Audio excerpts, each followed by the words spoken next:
જય માતાજી, જય ગુરુદેવ. કેમ છો? બધા મજામાં છો ને? તો આજે છે ગુરુ પૂર્ણિમા. તો મેં તો ગુરુ કરેલા છે રતાળિયામાં, પણ ત્યાં ભીડ બહુ હોય છે, એટલે દર્શન કરવામાં તો મુશ્કેલી નથી પડતી, પણ પ્રસાદ લેવા જઈએ છીએ ને ત્યારે બહુ ભીડ થઈ જાય છે.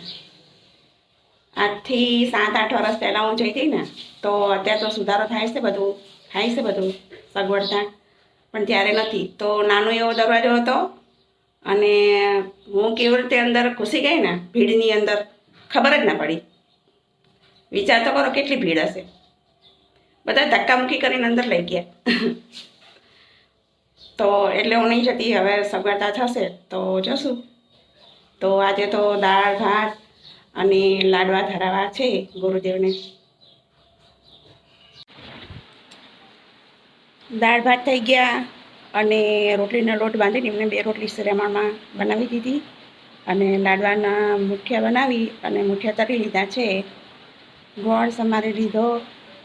હવે મિક્સરમાં પીસી નાખશું, કારણ કે આ બધી રસોઈ બનાવીને તો વાસણ બહુ થાય, એટલે સવારમાં જ બધું પતાવી દીધું અને વાસણ બધા ખાલી કર્યા છે. મશીનમાં કપડાં નાખશું અને શાંતિથી પછી લાડવા બનાવશું. ગુરુજીને પછી ધરાવશું. તો વાસી કચરો બાકી છે હજુ તો. આ વાસી કચરો વાળી નાખો ફટાફટ. સવારમાં કેટલું કામ હોય. તો ગુરુ પૂર્ણિમાની આપણી થાળી બનીને રેડી છે અને 3 ગુરુ છે. મુનિ મહારાજ, પછી બગદાણાવાળા બજરંગદાસ બાપા, પછી રતાડિયાવાળા ગિરજાનંદ દત્તગીરી બાપુ.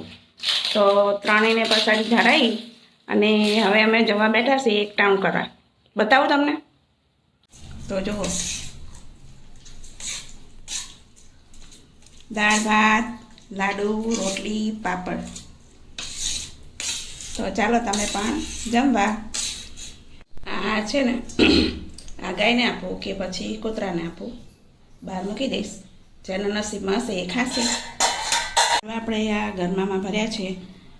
મેં હોળીના દિવસે લાડવા કર્યા હતા ને, તો એ રાતે તો આપણે બનાવીએ એટલે બહુ આમ ભૂખ લાગે નહીં, ખવાય નહીં.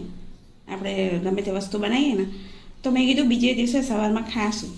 તો રાતે બિલાડી આવી ને, બધા લાડવા બગાડી નાખ્યા.